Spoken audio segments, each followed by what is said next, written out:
মাঘ পূর্ণিমার দিন মানে 1 ফেব্রুয়ারি, এই দিন কিন্তু স্নান করাটা খুব গুরুত্বপূর্ণ। মাঘ পূর্ণিমার দিন মানে 1 ফেব্রুয়ারি, এদিন কিন্তু গুরু পুষ্য নক্ষত্র পড়েছে।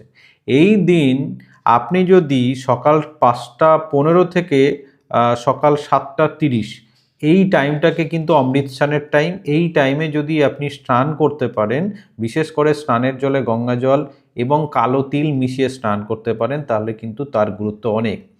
2026-এ মনের ইচ্ছা তো পূরণ হবেই, এবং আপনার লাইফে যে পূর্বের অনেক সমস্যা চলছিল সেই সমস্যারও কিন্তু সমাধান এই দিনের এই উপায় থেকে কিন্তু হয়ে যাবে।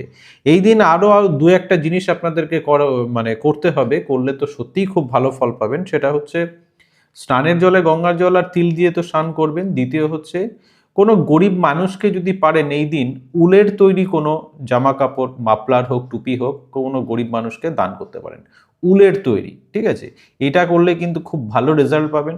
আর 3 নম্বর হচ্ছে সাদা, যে কোনো সাদা জিনিস, সে চাল হতে পারে, সাদা বস্ত্র হতে পারে, দুধ হতে পারে, চিনি হতে পারে, দই হতে পারে, সেটাও যদি কোনো গরিব মানুষকে দান করতে পারেন এই দিন, তাহলেও কিন্তু বিশেষ লাভ পাবেন।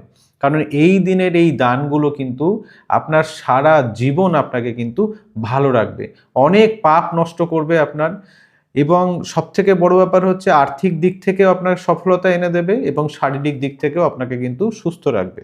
আর একটা জিনিস, সেটা হচ্ছে যে এই দিন সকাল যে 5টা 15 থেকে 7টা 30 যে টাইমটা বললাম, অবশ্যই চেষ্টা করবেন এই টাইমের মধ্যেই স্নানটা করে ফেলার। স্নানের জলে কিন্তু গঙ্গা জল মিশিয়েই স্নান করবেন। এই দিনটাকে মিস করেন না, এই দিনটা কিন্তু সত্যিই খুব ভালো দিন, 1 ফেব্রুয়ারি।